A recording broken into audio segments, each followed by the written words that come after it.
¿Sabías que en la época gloriosa del cine de oro mexicano hubo intérpretes que fueron borrados por el poder y no precisamente en la pantalla? Conspiraciones, rivalidades letales y pactos que los apartaron del camino sin dejar huella. Hoy conocerás quiénes fueron y cuáles fueron las auténticas razones tras su declive. Quédate hasta el final porque descubrirás el caso más sombrío de todos. René Cardona. René Cardona fue una pieza esencial del cine de oro. Actuaba, dirigía y producía, pero su cercanía con las cúpulas de la industria le otorgó acceso a secretos confidenciales que después, sin imaginarlo, le costarían la vida. Falleció en 1988 a los 81 años. Oficialmente fue un paro cardíaco, pero en los meses previos había comenzado a revelar ciertas prácticas ocultas en la historia del cine nacional: desvío de capitales, censura selectiva, artistas protegidos desde el poder, nombraba apellidos, lanzaba insinuaciones, comentaba que alistaba sus memorias. Poco después, los archivos se esfumaron, extrañas visitas se reportaron en su vivienda y entrevistas registradas con él fueron censuradas o simplemente jamás emitidas. Nunca más apareció su libro. Moviéndose entre productores, empresarios y políticos, René sabía lo que nadie deseaba que saliera a la luz, y aunque su muerte no generó sospechas entonces, hay quienes aseguran que fue demasiado oportuna. ¿Murió por la edad o porque finalmente había hablado de más? Lucha Reyes, la voz que incomodaba a las élites, llamada la reina de la canción ranchera, pero su existencia estuvo marcada por más que su canto. Un carácter indomable, amistades peligrosas, secretos que quizás nunca debió conocer. Falleció en 1944, oficialmente por una sobredosis. Se suicidó, dijeron, pero muchos lo cuestionaron. ¿Por qué alguien que preparaba nuevos proyectos y giras tomaría una decisión así? ¿Y por qué justo días antes había recibido advertencias de tener precaución con lo que decía? En los círculos artísticos se comentaba que Lucha debía dinero a personalidades influyentes. También se mencionaba que sostenía vínculos con redes de apuestas y conocía nombres conectados al poder político. Algunos creen que amenazó con hablar, otros que simplemente sabían que sabía. La investigación fue fugaz, no existió autopsia minuciosa, los archivos se perdieron con los años, el caso quedó cerrado, pero la duda permanece. ¿Y si no fue un suicidio? ¿Y si la callaron antes de que revelara la verdad? Ramón Armengot. Ramón Armengot fue una de las voces más celebradas del cine de oro. Galán, cantante y figura internacional, pero al volver a México, su propósito de denunciar anomalías en la industria marcó el inicio de un silencio eterno. Falleció en 1981, a los 72 años, oficialmente una insuficiencia respiratoria, pero semanas antes había lanzado declaraciones en entrevistas menores sobre manejos oscuros en el sindicato de actores, desvío de regalías y desaparición de fondos destinados al retiro de veteranos. Aseguraba que muchos estaban siendo ignorados deliberadamente. Se hablaba de que redactaba una carta abierta, incluso que lo habían contactado para un documental que expondría las traiciones internas en la industria,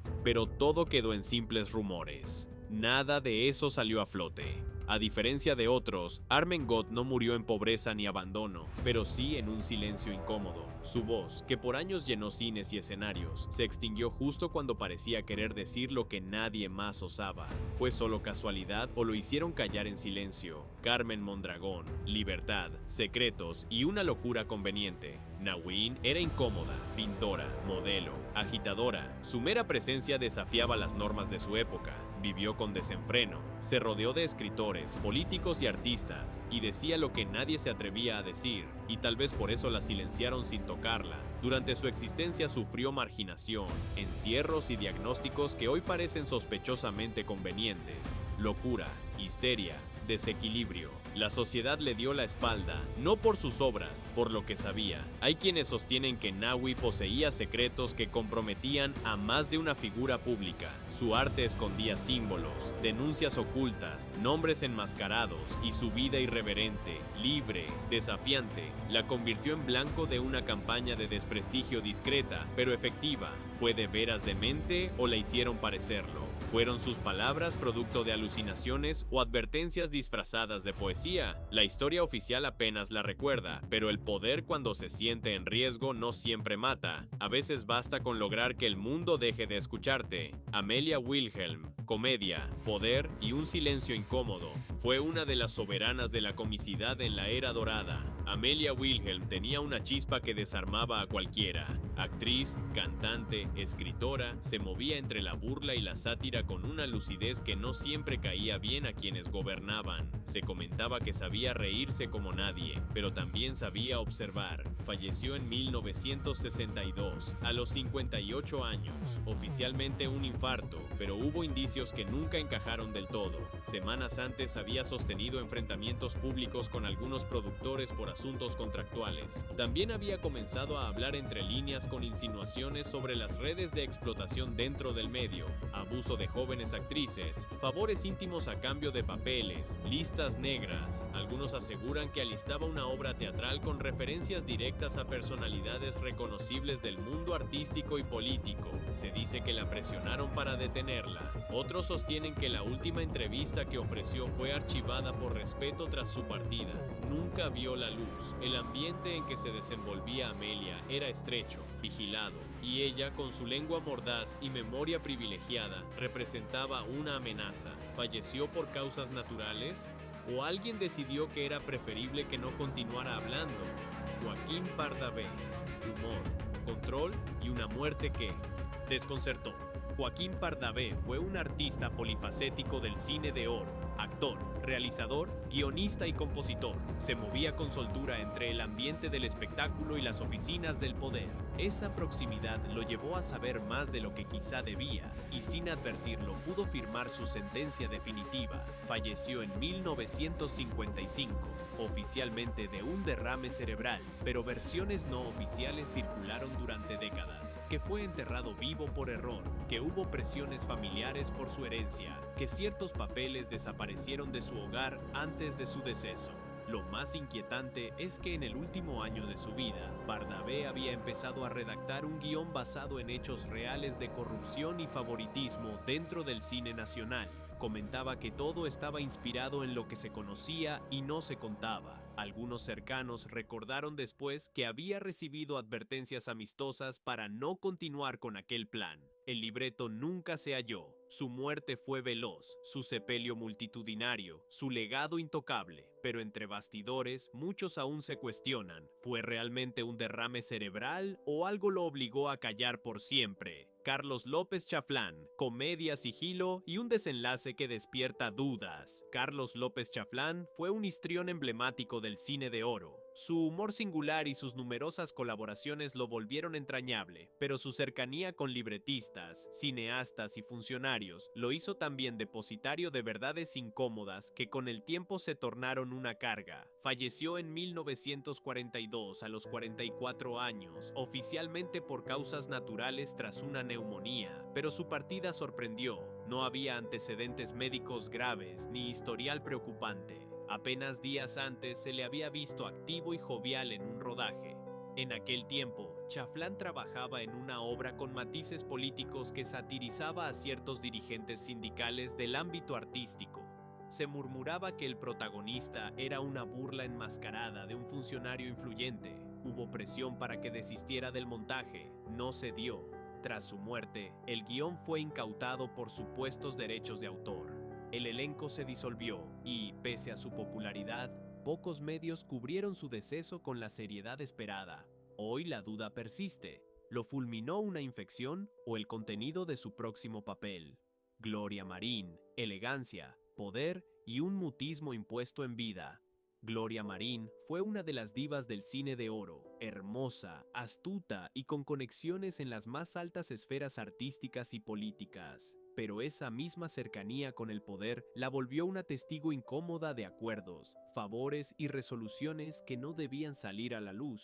Murió en 1983 a los 63 años, oficialmente por complicaciones respiratorias. Pero durante los años previos, Gloria había sufrido una serie de percances menores y episodios de salud confusos que algunos allegados consideraban extraños. Lo llamativo, cada vez que intentaba retornar a la vida pública, algo lo impedía. En entrevistas privadas comentaba cómo ciertas trayectorias se levantaban no por talento, sino por convenios. Decía conocer los secretos tras películas censuradas, contratos manipulados y personalidades protegidas desde la presidencia. Mencionaba archivos que nunca debieron ser vistos. Sus memorias, que anunció varias veces, jamás se publicaron. Algunos aseguran que ella misma decidió destruirlas por resguardo. Otros creen que fue persuadida o presionada para guardar silencio. Gloria partió entre homenajes y flores, pero también con muchas verdades ocultas por elección propia o porque no tuvo alternativa. Jorge Negrete, la lucha sindical y un desenlace enigmático.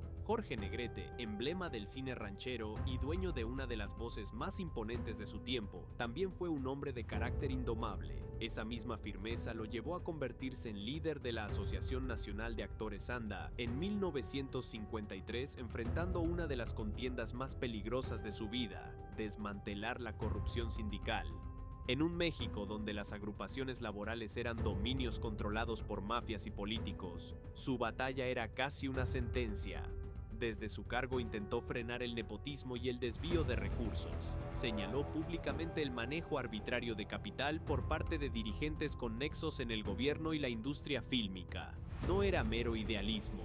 Estaban en disputa millones en cuotas, pensiones y beneficios que solo favorecían a una élite. Negrete exigía transparencia, pero desafiar al dinero y al poder en México era tentar al destino. Muchos productores, políticos, empresarios e incluso colegas comenzaron a darle la espalda. Algunos lo amenazaron, otros lo sabotearon con más sutileza. Proyectos cancelados, rumores, aislamiento. Aún así, Jorge no cedió, pero su salud empezó a deteriorarse con rapidez alarmante, aunque padecía una dolencia hepática desde tiempo atrás. Su colapso en 1953 fue abrupto y sospechoso.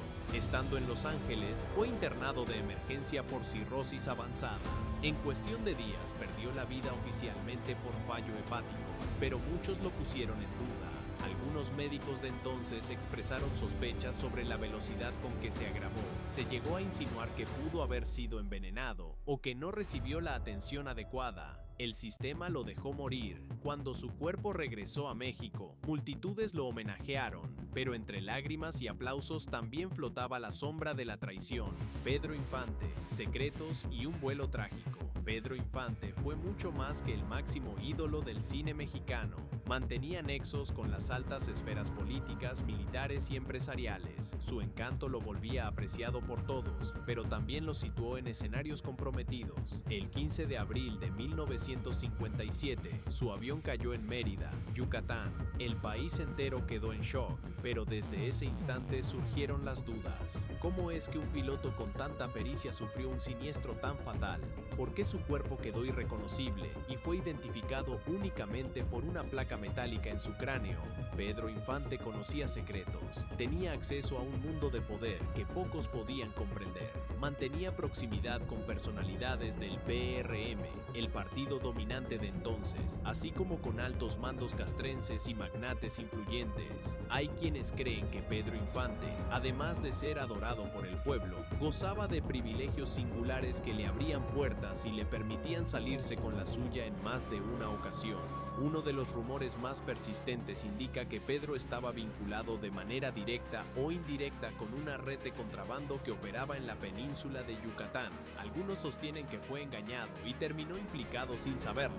Otros afirman que estaba consciente, pero confiaba en que su fama lo hacía intocable. Su gran afición por la aviación era ampliamente reconocida. A pesar de haber sufrido múltiples percances aéreos, jamás abandonó su pasión por volar. Pero el día del trágico siniestro, hubo elementos que simplemente no concordaban. Se afirma que el avión despegó con sobrepeso. Testigos dijeron haber escuchado una detonación antes de que la aeronave se precipitara. Además, el copiloto Manuel Vidal tenía nexos con ciertos círculos de poder en Yucatán, lo que incrementó las sospechas de una conspiración. El cuerpo de Pedro quedó completamente irreconocible. Fue identificado únicamente por una placa metálica en su cráneo colocada tras una cirugía anterior, y si nunca murió en ese avión. Durante décadas circularon teorías que sostenían que el accidente fue provocado porque Pedro sabía demasiado. Algunos piensan que su fallecimiento fue fingido y que vivió el resto de su existencia oculto bajo otra identidad. Incluso surgieron testimonios de personas que afirmaban haberlo visto con vida años más tarde. Su sepelio fue multitudinario. Miles acudieron a despedirlo, pero entre los presentes también se vieron rostros tensos, figuras del poder que más que pena reflejaban inquietud. Miroslava Stern. Suicidio o silencio impuesto. El deceso de Miroslava Stern sigue siendo uno de los enigmas más grandes del cine de oro mexicano. Oficialmente se trató de un suicidio, pero las versiones que rodearon su partida pintan un panorama mucho más sombrío. ¿Realmente se quitó la vida por un desengaño amoroso? ¿O alguien decidió acallarla porque sabía demasiado? Miroslava era una actriz en pleno auge. Su belleza enigmática, su distinción y su talento la transformaron en una de las estrellas más admiradas de su época, con cintas como Escuela de Vagabundos, Ensayo de un crimen y La muerte enamorada. Pero su vida privada estaba plagada de tensiones. Según la versión oficial, cayó en una depresión profunda al saber que su supuesto amante, el torero Luis Miguel Dominguín, se había casado con la actriz italiana Lucia Bosé. El 9 de marzo de 1955, su empleada doméstica la encontró sin vida con una foto de Dominguín en una mano y 3 cartas en la otra. La autopsia concluyó una sobredosis de barbitúricos. ¿Caso cerrado o no? Desde el inicio hubo detalles perturbadores. Su cuerpo fue hallado con una mueca de espanto, ojos abiertos y rostro contraído, algo inusual en una muerte por sobredosis. Las cartas jamás se revelaron completas. Solo fragmentos se conocieron y nunca se corroboró si hablaban de un amor perdido o si contenían datos comprometedores. Algunas fuentes afirmaron que la escena del crimen fue manipulada antes de que llegara la autoridad. Se sospecha que el cadáver fue movido. Miroslava no era únicamente una actriz, mantenía nexos con la élite social, políticos, empresarios e incluso criminales. Conocía secretos y algunos eran lo bastante delicados para volverla un riesgo. Se decía que fue testigo de tratos turbios en la industria. Incluso recibió amenazas en los días previos a su muerte. Periodistas de la época informaron que su última película fue Ensayo de un crimen bajo la dirección de Luis Buñuel. Irónicamente, en esa obra su personaje muere de manera misteriosa, igual que en la vida real. En una escena impactante, Miroslava aparece dentro de un ataúd con gesto inquietante. Para muchos, esa toma fue más que una actuación, fue un presagio. Arturo de Córdoba, el galán atormentado y la censura. Arturo de Córdoba tenía todo para convertirse en una leyenda del cine de oro mexicano. Talento, porte y una voz única que lo consagró como el galán perfecto para dramas y thrillers psicológicos. Sin embargo, su carrera estuvo atravesada por un costado oscuro. A diferencia de otros héroes clásicos, Arturo brillaba en papeles atormentados, obsesivos y complejos. En una época donde eso no era bien visto, se atrevió a desafiar moldes. En películas de 1953, encarnó a un hombre celoso y paranoico. En Dios se lo pague de 1948 interpretó a un mendigo con pasado enigmático. Aunque el público lo idolatraba, Arturo de Córdoba comenzó a incomodar a sectores conservadores y figuras poderosas. A finales de los 50, su trayectoria se tambaleó. Varias de sus películas fueron rechazadas por la censura debido a sus temáticas provocadoras y a las críticas implícitas hacia la sociedad mexicana. En un país dominado por la moral religiosa, esos personajes perturbados no eran aceptados. Se dice que cuando buscaba un papel en una gran producción, alguien influyente bloqueó su contratación, considerándolo un peligro para la imagen del cine nacional. Su vida privada alimentó rumores. El romance con la actriz Marga López fue escándalo. Aunque casado, la relación se hizo pública y la sociedad conservadora se indignó. La presión de la iglesia y de sectores tradicionales impactó su carrera. Mientras Marga López siguió trabajando, Arturo fue desplazado. Con el tiempo, las ofertas se esfumaron. Entre censura, polémicas y su reputación de hombre inmoral, se apagó. A finales de los 60, prácticamente había desaparecido de las pantallas. Vivió sus últimos años enfermo y sin el reconocimiento merecido. Murió en 1970 1973, dejando tras de sí una carrera brillante pero manchada por la tragedia. Lilia Prado, belleza bajo amenaza. En la época del cine de oro mexicano, ser una mujer atractiva y con talento era un arma de doble filo. Lilia Prado lo experimentó en carne propia. Su sensualidad la convirtió en un símbolo, pero también en blanco de deseo para políticos, empresarios y poderosos que buscaban reducirla a algo más que actriz. Desde sus primeras apariciones, Lilia destacó no solo por su hermosura, sino por su carisma y fuerza escénica. Colaboró con directores célebres, entre ellos Luis Buñuel, en La ilusión viaja en tranvía y Subida al cielo. Sin embargo, su atractivo también llamó la atención de hombres peligrosos. Se cuenta que varios altos mandos del gobierno y empresarios influyentes intentaron convertirla en su protegida. Le ofrecieron contratos exclusivos, automóviles, viajes, joyas a cambio de favores personales, pero Lilia no estaba dispuesta a doblegarse. Uno de los episodios más turbios ocurrió a finales de los 50. Según testigos, un automóvil sin placas intentó raptarla en plena vía pública tras un evento social. Por fortuna, un grupo de admiradores la reconoció y corrió hacia ella, frustrando así el intento. Desde ese momento, comenzó a recibir llamadas anónimas con amenazas. Le advertían que no era sensato rechazar ciertas propuestas. Comprendió que la única manera de sobrevivir era extremando precauciones. Se negó a acudir a reuniones privadas organizadas por políticos y evitó comprometerse con personajes poderosos. Aunque eso la salvó de caer en las redes del poder, también le cobró un precio. Su carrera empezó a apagarse. A fines de los 60 dejó de recibir papeles de relevancia. Poco a poco desapareció de la pantalla y decidió retirarse en silencio, disfrutando por fin de la calma que jamás tuvo en su época de mayor fama. Sabía que decir no en el espectáculo podía costar no solo la trayectoria, sino la vida misma. Blanca Estela Pavón, el desenlace prematuro de La Chorreada.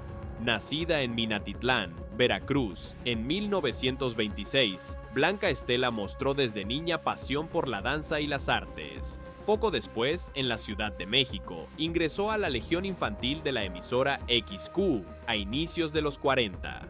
Siendo aún adolescente, se integró a un grupo pionero de actores de doblaje, prestando incluso su voz a Ingrid Bergman en Luz que agoniza 1944, dirigida por George Cukor. Desde ahí todo fue vertiginoso. Con los programas radiales llegaron las cintas La Liga de las Canciones 1941, El Niño de las Monjas 1944 y sobre todo Cuando lloran los valientes 1945, dirigida por Ismael Rodríguez. El éxito de aquella producción se debió a la unión de Pedro Infante con esa actriz de enorme naturalidad y simpatía, Blanca Estela Pavón, dueña de una belleza sencilla pero con una capacidad expresiva y emotiva única, y también a la presencia de una joven de gran sensualidad y carisma, Virginia Serret. Ambas fallecerían siendo muy jóvenes y en circunstancias trágicas. La Academia reconoció el talento de Blanca Estela al otorgarle el Ariel a la mejor actuación femenina, y también fue postulada al premio a la mejor coactuación por Vuelven los García 1946, igualmente dirigida por Ismael Rodríguez. Sin embargo, nada se comparó con el impacto que generaron Nosotros los Pobres 1947 y su secuela Ustedes los Ricos 1948,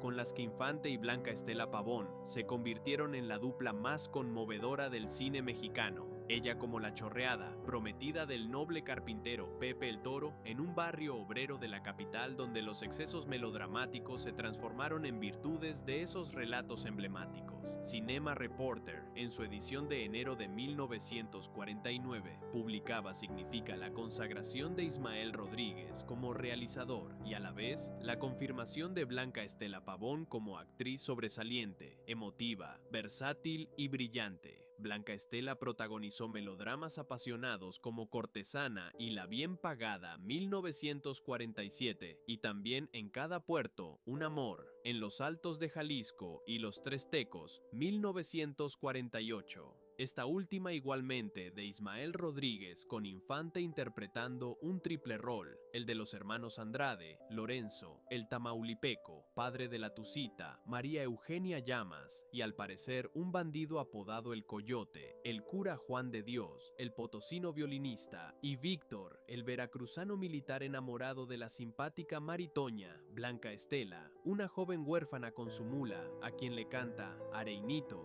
Quimichu, Quimichu, arre, que llegando al caminito, a Quimicho, a Quimo. Para 1949, Blanca Estela encabezaba dos melodramas intensos, Las puertas del presidio con David Silva y La mujer que yo perdí con Pedro Infante, título premonitorio, pues sería la última cinta que rodarían juntos. Una vez más fue postulada al Ariel por Ustedes los ricos. Como se sabe, tras el accidente de Blanca Estela, Ismael Rodríguez no filmaría hasta 1952 Pepe el Toro. En sus palabras, se iba a realizar Ni pobres ni ricos, la tercera entrega de Nosotros los pobres. Pero muere Blanca Estela Pavón. Finalmente hicimos Pepe el Toro. Pedro quería rodar una película sobre boxeo y nunca filmamos la tercera. En esa cinta, el carpintero se convierte en boxeador y guarda luto eterno por su esposa, la chorreada, atropellada junto a sus gemelos. Para desgracia de Lucha, la vecina enamorada que interpreta Irma Dorantes, la XCW,